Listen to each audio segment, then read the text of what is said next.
어젯밤 시내버스 운전기사가 코로나19 확진 판정을 받았습니다. 이 버스에 타고 있던 승객들이 모두 마스크를 쓰고 있어서 감염 위험은 크지 않은 것으로 보이지만 이 운전기사는 감염 경로를 알 수 없는 이른바 깜깜이 환자입니다.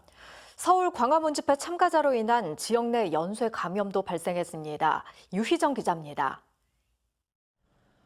울산 78번째 확진 환자는 127번 시내버스 운전기사입니다. 이 환자는 매일 하루 6차례 동구 꽃바위에서 남구 태화강역까지 버스를 운전했는데 지난 22일 이후 근육통과 발열 증상이 나타났습니다. 일요일인 23일에는 집에 머물렀고 월요일인 24일 아침 검사를 받은 뒤 확진 판정을 받아 격리됐습니다.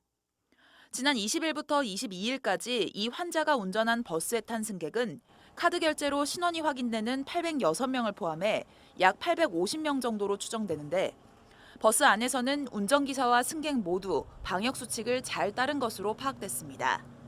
이제 운전기사분은 격벽이 있는 버스를 몰았고, 그다음에 마스크는 정확하게 끼고 있었고, 그다음에 승객 중에서도 마스크를 끼지 않은 승객은 단 한 명도 안 나왔습니다. 다만 승객들 중에 의심 증상이 있을 경우에는 검사를 받을 것을 권했습니다. 카드 회사에 전화를 하면은 몇 번 버스를 언제 어디서 타닥하는 게 나옵니다.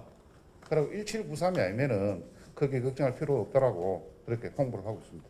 환자와 접촉한 버스회사 동료는 8명으로 이 중 운전기사 4명이 코로나19 검사를 받느라 127번과 123번 버스 운행이 일부 취소되기도 했습니다.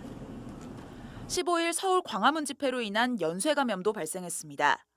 서울 광화문 집회에 다녀온 남구 모 아파트 관리사무소장이 입주자 대표회의에 참석하면서 아파트 주민 1명을 감염시켰고 이후 이 주민의 딸이 추가로 확진 판정을 받은 겁니다.